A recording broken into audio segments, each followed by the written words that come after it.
sebagai dai, yang pertama Ustadz memandang fenomena itu seperti apa, Ustadz? Pawang hujan. Pawang hujan. Kalau kita bicara pawang, Kalau secara hukum berarti ketika ada orang yang melakukan seperti itu ya, Ustadz, mengklaim bahwa bisa mengendalikan awan, nahan hujan segala macam. Secara hukum dalam Islam itu seperti apa, Ustaz? jadi kita klasifikasikan dalam beberapa keadaan. Yang pertama, cek atau ayat-ayat yang menyebutkan tentang siapa yang berhak menurunkan dan menahan hujan di dalam surat Luqman misalkan. Nah, kemudian ada nggak caranya? Ada, caranya ada. Untuk mendatangkan hujan. Untuk mendatangkan hujan ada. Kita tarik ke histori dulu ya, histori zaman Rasulullah SAW. Istisqa itu sholat meminta hujan. Sholat khusus meminta hujan. Meminta hujan. Itu berapa rakaat?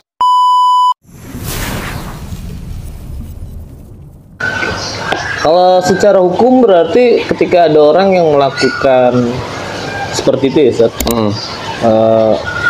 mengklaim bahwa bisa mengendalikan awan, nahan hujan segala macam. Secara hukum dalam Islam itu seperti apa, Ustaz? Jadi kita klasifikasikan dalam beberapa keadaan. Yang pertama, ketika sang pelakunya itu adalah di luar Islam, maka no comment, itu urusan dia gitu kan.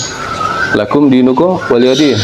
Untuk kalian agamamu, urusanmu. Kita nggak ngurusin gitu kan.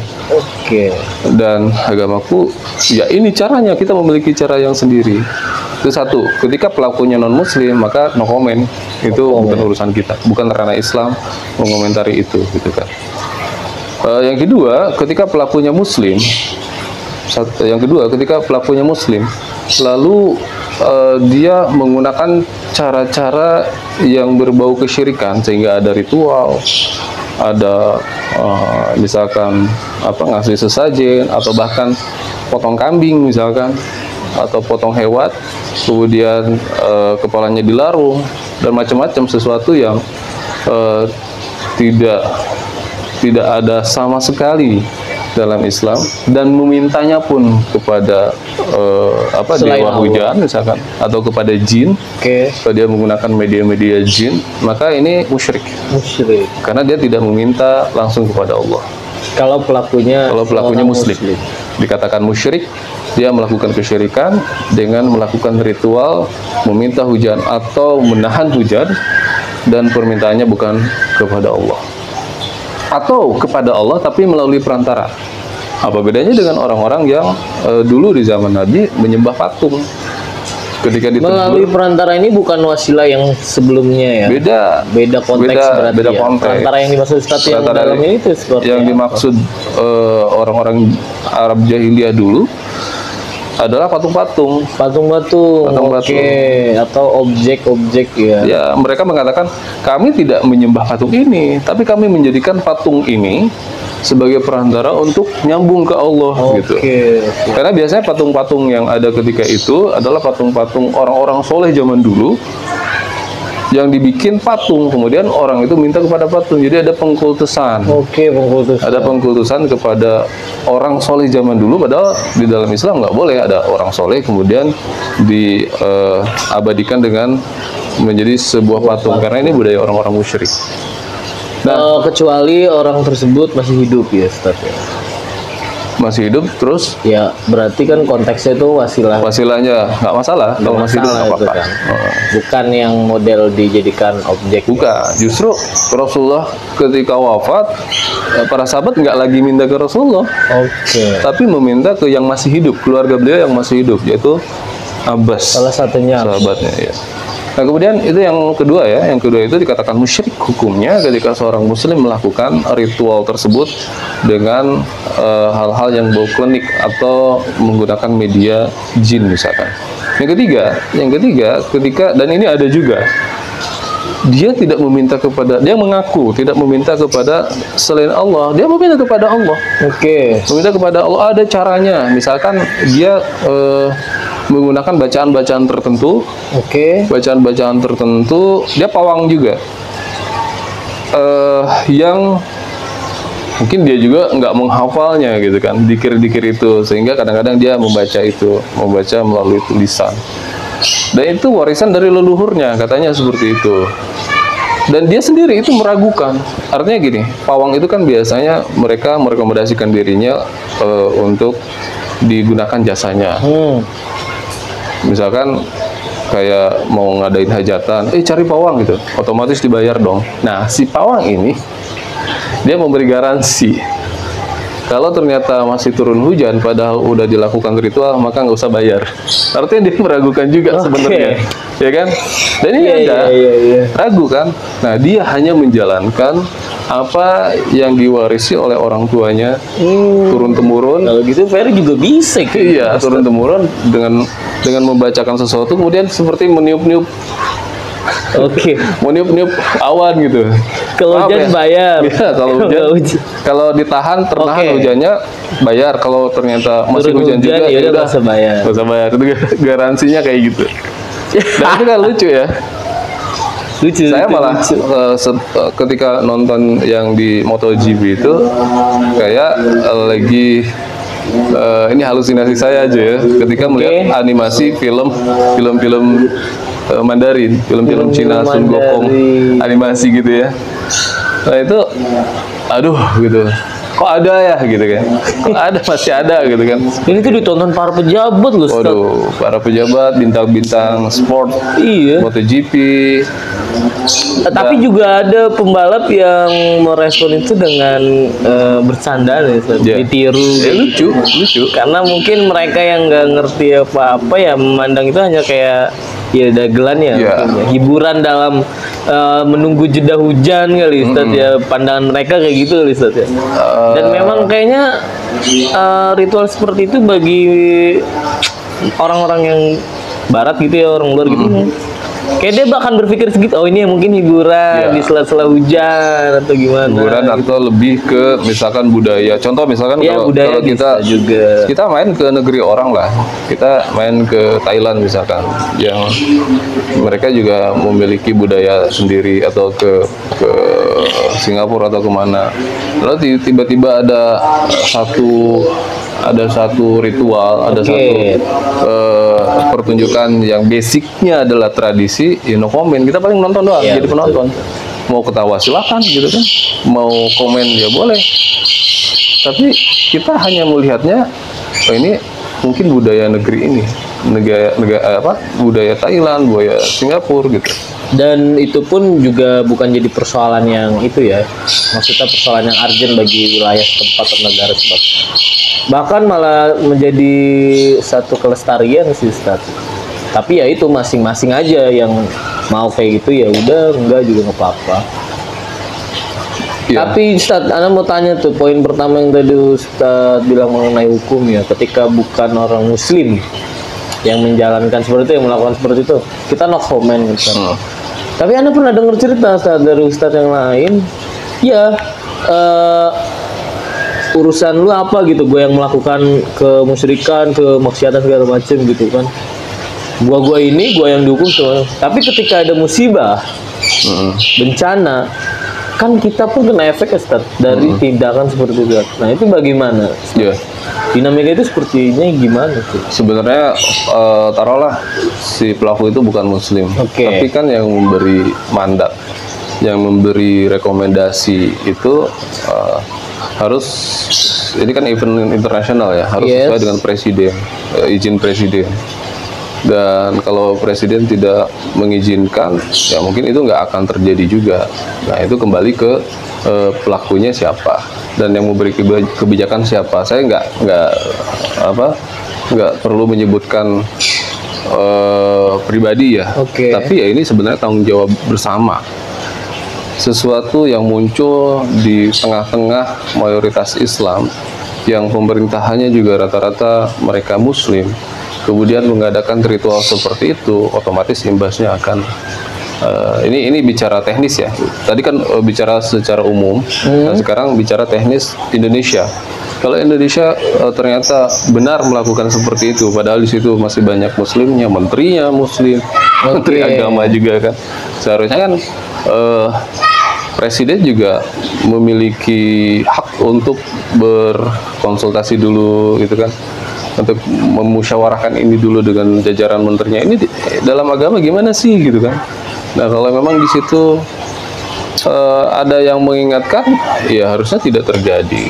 Tapi ya lagi-lagi itu bukan ranah kita. Namun secara umum ketika terjadi satu kemusyrikan, dan ini adalah dosa yang paling besar dari seluruh dosa-dosa besar.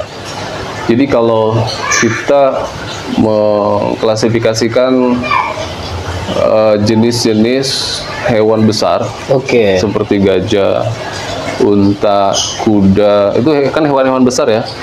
Tapi dari antara hewan-hewan besar itu ada yang paling besar. Di antaranya misalkan gajah lah ya. Gajah kan hewan yang paling besar misalkan. Nah, dosa-dosa besar itu yang paling besarnya itu adalah syirik. Dosa syirik. Syirik itu adalah menyekutukan Allah. Jadi jangankan mengganti posisi Allah, menyamakan Allah dengan yang lain, itu udah syirik. Jangankan meminta langsung kepada Allah, menjadikan sesuatu menjadi perantaraan untuk meminta kepada Allah, itu udah syirik. Jadi seakan-akan Allah aja nggak mampu gitu. Kenapa nggak harus langsung ke Allah aja mintanya gitu kan? Kan di dalam surat Al-Ikhlas jelas banget di situ. Walam yakul lahu kufuwan ahad, dan Allah itu tidak ada satupun untuknya bandingan yang sebanding itu nggak ada, dan nggak mungkin, mustahil gitu. Jadi kalau memang tujuannya misalkan hanya untuk pertunjukan, untuk hanya meramaikan infotainment di media sosial, ya wallahu alam. Tapi tetap semua ada konsekuensinya.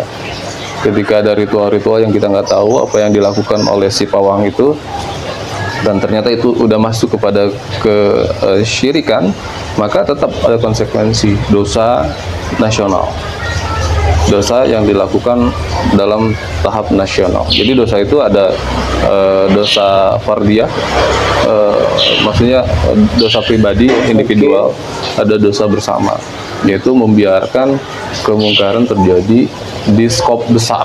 Contoh misalkan ada santri yang nakal tanpa sepengetahuan ustadznya, dia di luar pesantren, dia merokok misalkan. Ustadznya nggak tahu, ustadznya nggak dosa, nggak kena dosanya, nakal lebih dari itu bahkan misalkan. Tapi ketika si santri ini ada dalam pesantren, dia merokok, ustadznya tahu dan dia membiarkan, bahkan lebih nakal dari itu misalkan ngomong kasar, maka ustadznya juga terkena dosa. Dan ketika ustadznya membiarkan itu terjadi, maka seluruh pesantren itu terkena dosa. Kenapa? Tidak ada yang amar ma'ruf dan nahi mungkar. Amar ma'ruf itu memerintahkan kebaikan dan melarang keburukan. Banyak orang yang hanya memilih amar ma'ruf saja, memerintahkan kebaikan saja, tapi tidak hanya sedikit yang nahi mungkar. Nahi mungkar itu menolak atau melarang kemungkaran, dan ini konsekuensinya keimanan. Contoh misalkan Rasulullah SAW mengisyaratkan, man ra'a minkum mungkaran, barang siapa di antara kalian yang melihat kemungkaran, contoh kemungkaran kayak tadi gitu kan, atau bahkan sebelum terjadinya kalau perlu, man ra'a minkum mungkaran, barang siapa di antara kalian yang melihat akan terjadi kemungkaran atau kemungkaran itu sudah terjadi, falyughayyirhu biyadihi, maka rubahlah dia atau tolaklah dia dengan tanganmu, termasuk dengan kekuasaanmu, dengan wewenangmu gitu. Fa'ilam yastati fabilisani, kalau enggak bisa dengan kekuatan maka dengan lisan. Ngomong melalui orang-orang yang kita anggap punya kompetensi untuk melarang kemungkaran itu. Fa'ilam yastati fabiqalbih, dan kalaupun dia nggak mampu dengan lisan, fabiqalbih, maka dengan hatinya, dengan cara meninggalkan event itu, meninggalkan pesantren itu. Jadi ketika ada ustadznya cuek, santrinya melakukan kemungkaran, ada santri nih yang udah mencoba dengan kekuatan nggak bisa, dengan lisan nggak bisa, dia keluar dari pesantren itu, dia left dari grup gitu ya, dari WhatsApp, untuk menunjukkan bahwa dia nggak seneng dengan ritual seperti itu. Bahwa adaful iman, tapi ini pun termasuk iman yang lemah. Itu aja lemah, diem aja terus meninggalkan pokoknya nggak ikut-ikutan aja gitu ya. Itu aja udah lemah. Apalagi kalau di situ nimbrung, ikut menyaksikan, wah itu imannya nggak tahu udah di mana gitu. Atau terlanjur menyaksikan, ya Allah ya. Ya kita kan nggak ada di ring itu gitu, jadi ya hanya bisa komen aja, hanya bisa komen dan membatasi penilaian orang-orang ini bener nggak sih. Nah kalau orang membenarkan itu ya kita counter, kita kasih penjelasan bahwa ini tidak benar. Klasifikasinya kayak gimana dulu gitu kan. Kita jelaskan secara gamblang. Kalau kita katakan langsung, oh ini musyrik lah, kalau mereka bukan Islam. Karena kan di daerah nggak berlaku berarti. Karena kan di NTB itu kan banyak agama Hindu di situ. NTB itu kan banyak agama Hindu ya. Tapi Mandalika di NTT. Mandalika di NTT. Ini NTT apa NTB? NTB kan Lombok kan? Lombok. Iya Lombok. NTB. Oh iya. NTB. Di situ kan banyak warga negara Indonesia, teman-teman yang beragama Hindu. Jadi kalau memang mereka itu memiliki ritual seperti itu, ya silakan kita no comment. Contoh misalkan dulu saya pernah ke Lombok, pas di perjalanan itu ada orang arak-arakan mau ngelarung abu keluarganya yang sudah meninggal gitu kan. Kan itu ditaruh di kepala berapa orang yang berpakaian adat Hindu seperti itu, berjalan dan mau melakukan ritual itu. Masa iya kita cegat? Nggak mungkin. Nggak sampai ke tahap sana. Nggak boleh. Mereka nggak boleh. Sama halnya dengan itu. Kalau misalkan itu bukan dari orang Islam, ya kita nggak ikut campur. Ya, bahkan ada juga ya cerita Nabi diam gitu ya, menghargai ada ritual Yahudi kalau nggak salah Ustaz ya. Ketika meninggal atau ketika apa gitu lupa Ustaz. Jadi Nabi ya menghargai diam aja gitu. Padahal seorang Nabi gitu, seorang Rasul gitu. Kalau nggak salah itu adegannya acara kematian orang Yahudi kalau nggak salah ya Ustaz. Iya. Tahu Ustaz.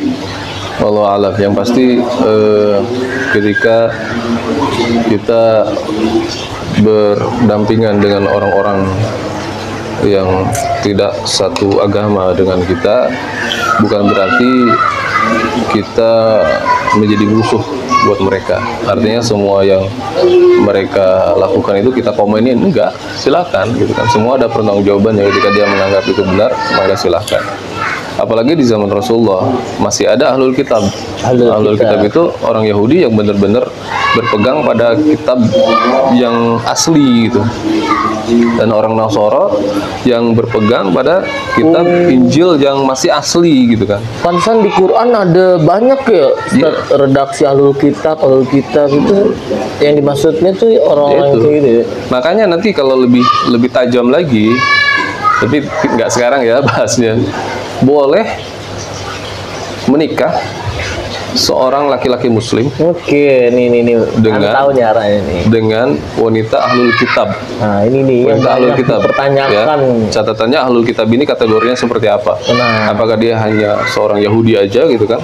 Atau seorang Kristen itu semua dikatakan ahlul kitab? Belum tentu. Nanti kita bahas misalkan. Nanti kalau diperlukan ya. Kayaknya menarik Ustaz.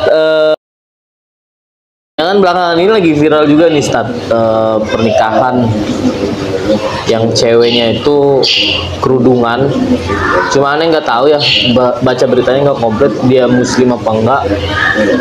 Pokoknya yang aneh lihat tuh kerudungan Ustaz, dan nikahnya di dalam gereja. Cukup viral Ustaz. Apa itu yang dimaksud ayat tadi? Bolehnya gitu kan? Bolehnya gitu kan. Tapi kan si cowoknya yang Kristen, kalau yang ini berarti enggak ya bisa. Jadi yang boleh itu adalah seorang muslim laki-laki menikahi wanita ahlul kitab. Ini yang boleh. Ini pun harus dirinci kriteria ahli kitab itu seperti apa. Oke. Gitu. Karena tadi tidak semua non muslim itu ahlu kitab. Tidak semua Yahudi atau Nasara itu auto ahlu kitab. Enggak. Nanti kriterianya ada, ini pembahasan yang cukup berat ya. Karena biar orang nggak sembarangan. Betul dan nggak salah tangkap. Laki-laki muslim aja untuk menentukan wanita yang ahlul kitab itu kriterianya harus benar dulu. Apalagi seorang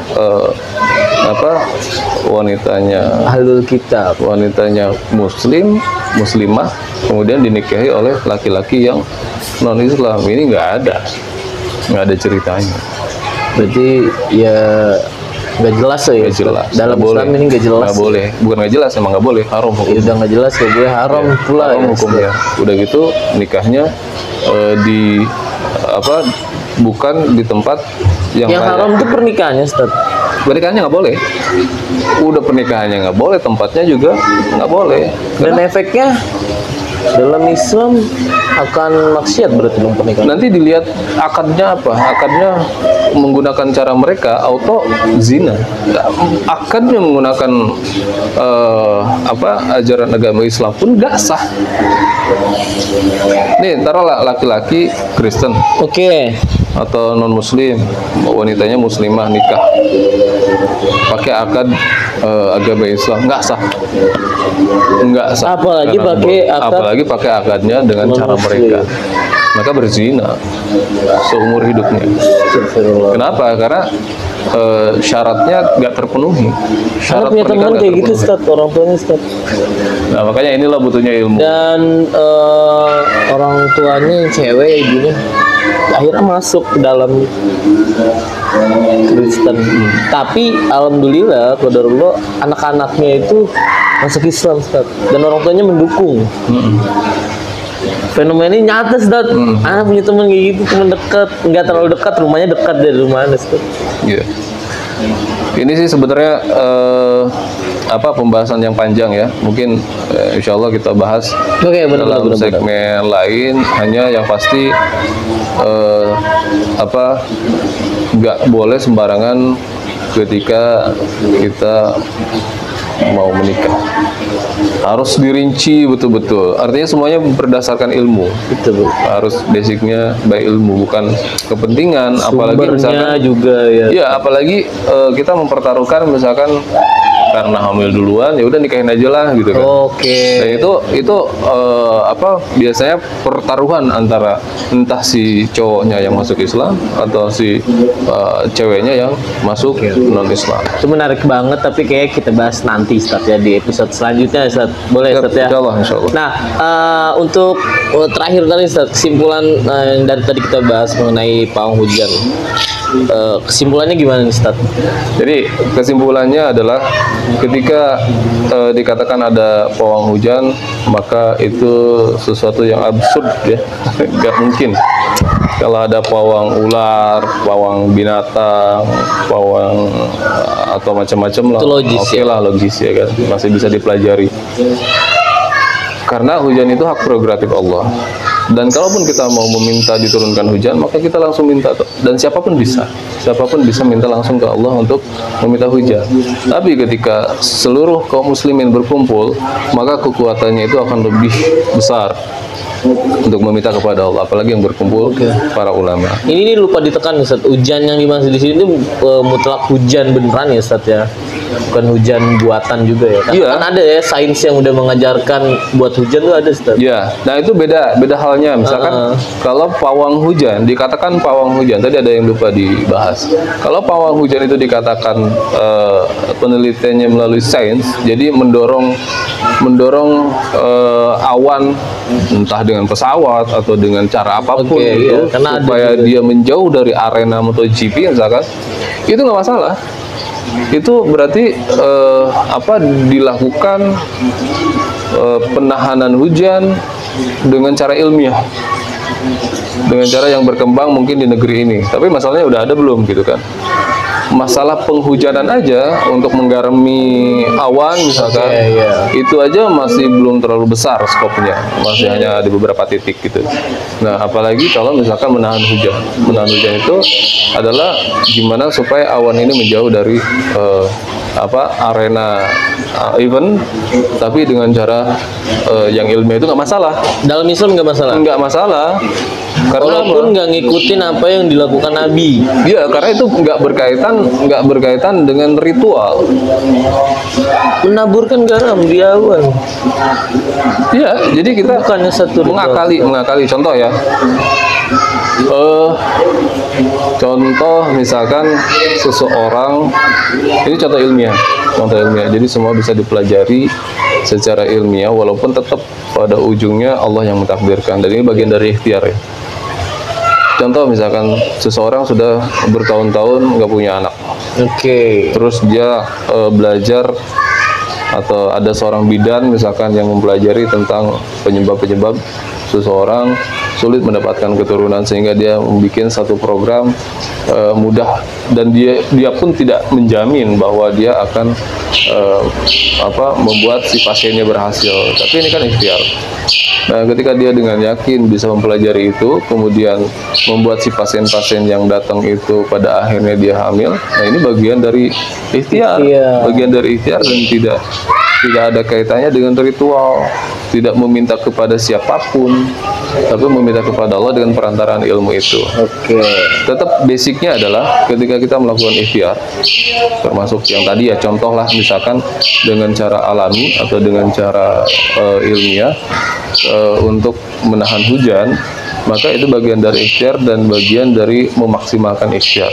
Karena kita juga diperintahkan untuk memaksimalkan ikhtiar, seakan-akan yang akan menentukan apa yang kita inginkan itu adalah dengan ikhtiar itu. Tapi jangan lupa, ketika kita bertawakal sama Allah, pada akhirnya kan kita minta sama Allah untuk tidak menurunkan hujan itu, maka mintalah kepada Allah seakan-akan ikhtiar itu, cara ilmiah itu nggak ada gunanya, nggak ngaruh sama sekali. Berat Ustadz kayak gitu. Iya. Jadi melakukan ikhtiarnya powerful dengan semua istilahnya udah semua kekuatan lah gitu. Ya, seakan-akan itu yang akan menentukan hujan atau enggaknya lah kalau dalam kasus ini. Tapi di lain sisi kita juga harus bertawakal, seolah-olah itu nggak ada gunanya. Buat Allah tanpa tawakal itu tetap aja bisa. Ya, untuk level iman yang standar agak berat kayak gitu kayak ya, rata-rata kejebak di ikhtiar Ustaz. Kebanyakan menuhankan ikhtiarnya. Jadi dia telah berikhtiar, ya dia menggantungkan ikhtiarnya itu. Kebanyakan kejebak seperti itu Ustaz. Sehingga ketika tidak sesuai dengan rencana dia atau usaha dia akan kecewa. Ya, makanya penting juga tetap dalam masalah ikhtiar, masalah tawakal itu tetap harus diilmui sebagaimana ulama memandang, bukan versi kita ya. Bukan versi kita, karena berat. Kalau udah ulama yang ngomong itu berarti sudah didukung oleh banyak dalil. Bukan berarti kita mengkultuskan ulama, enggak, tapi ketika ulama itu udah ngomong berarti udah syarat dengan dalil biasanya. Seperti itu, sehingga ketika ditanyakan mana yang harus didahulukan, tawakal atau ikhtiar atau tawakal, maka yang lebih dahulu yang harus diutamakan adalah tawakal. Ikhtiar itu nomor 2. Dan ikhtiar sementara berarti beda bab ya? Beda bab. Dua hal yang berbeda, tapi dua-duanya harus maksimal dan sesuai porsinya. Dan ketika orang bertawakal pun jalannya mentok nih. Biasanya kalau tawakalnya beneran serius, dia akan terus bertawakal atau yakin gitu kan bahwa ya Allah maha bisa. Kayak gitu Ustaz ya kira-kira. Orang yang tawakalnya baik, orang yang tawakalnya sempurna, maka saat dia berikhtiar pun akan dipenuhi dengan ketenangan, akan dipenuhi ketentraman, nggak takut gitu. Ada kan orang ikhtiar gitu kan, namanya juga ikhtiar, pontang-panting cari rezeki, tapi sampai ninggalin sholat, hatinya nggak tenang. Ini bukan ikhtiar yang benar gitu maksudnya. Ikhtiar yang benar itu tentu akan membuat semua tawakal yang benar itu akan membuat ikhtiarnya juga benar. Tidak keluar tawakal dari yang benar tuh berefek kepada apa yang kita lakukan, ikhtiar yang kita lakukan. Pasti. Kalau tawakalnya benar, nggak mungkin dong ikhtiarnya dengan cara yang batil. Ini sesuatu yang mustahil. Ketika tawakalnya benar, maka insya Allah ikhtiarnya pun akan maksimal dengan baik. Wallahu a'lam bishawab. Jadi teman-teman, nah gitu ya. Ini lebih banyak ke apa ya? Gue ini lebih banyak mendengarkan dari tadi. Berarti ini segmennya tuh lebih kayak kajian Ustaz.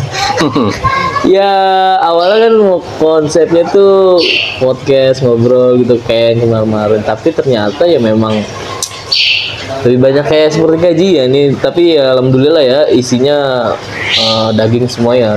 Nah teman-teman juga harus cerna nih, nyimaknya, dengarnya gitu kan, apa yang kita maksud gitu kan, jangan sampai salah paham juga ya Ustaz ya. Contohnya ya itu tadi harus dibedakan dulu si pawang hujan ini dia non muslim, muslim atau sebagai apa. Terus beberapa poin yang dibilang Ustadz juga harus diposisikan sebagai yang paling objektivitas lah, jangan satu arah gitu. Termasuk kayak tadi tuh Ustadz, Ana lupa juga bilang yang Ustadz kasih contoh seorang Ustadz atau kiai ngelihat santrinya kan ngerokok, itu juga kan mungkin ya ada juga yang seperti itu, tapi biasa aja tentang rokok gitu Ustadz. Nah itu teman-teman juga harus bijak lah ya Ustadz ya, bukan berarti rokok itu sesuatu ya, contoh dosa kan nggak mungkin kalau saya mengibaratkan santri itu mabuk-mabuk atau zina di pesantren kan sesuatu yang terlalu mainstream ya, terlalu mainstream dan semoga nggak terjadi lah kayak gitu. Tapi kalau rokok ini kan sudah lumrah di kalangan ulama, ada yang memakruhkan dan ada yang mengharamkan. Jadi ya paling tidak kalaupun ada yang merokok di pesantren, kiai-kiai mereka juga tetap tidak menghalalkan itu tapi memakruhkan. Allahu a'lam. Ya salah satu contohnya seperti itu. Jadi nonton video ini benar-benar harus bijak ya teman-teman. Ya pada intinya gua terus Tataki juga ngobrol santai ini maksudnya hanya menjelaskan dari sisi Islam aja Ustadz ya. Lebih kayak gitu kali Ustadz ya. Biar teman-teman yang udah nonton cuplikan berita atau videonya, khusus yang muslim, khusus yang Islam ya, tidak ke framing ya Ustaz ya, bahwasanya itu dibenarkan gitu dalam Islam. Mungkin tujuannya lebih ke situ Ustaz ya, nggak ada tujuan untuk diskriminatif si orang itu ya Ustaz ya, nggak ada, atau apalah ya yang memojokkan tuh nggak ada ya. Kita lebih kayak untuk teman-teman semua lah, khususnya yang muslim dan Islam gitu Ustaz ya. Ustaz mau nambahin? Cukup kayaknya. Cukup ya? Udah terwakilkan gitu ya? Udah, kayaknya udah semua. Thank you pokoknya buat teman-teman yang nonton sampai habis nih. Mudah-mudahan ilmunya bermanfaat, dan insya Allah kalau Ustaz bersedia nih, kayak kita rutinin nih segmen kayak gini nih. Jadi kita akan bahas isu-isu yang lagi viral atau nggak viral, tapi dalam angle agama yang santai Ustaz ya. Ini kan kayak gini ya.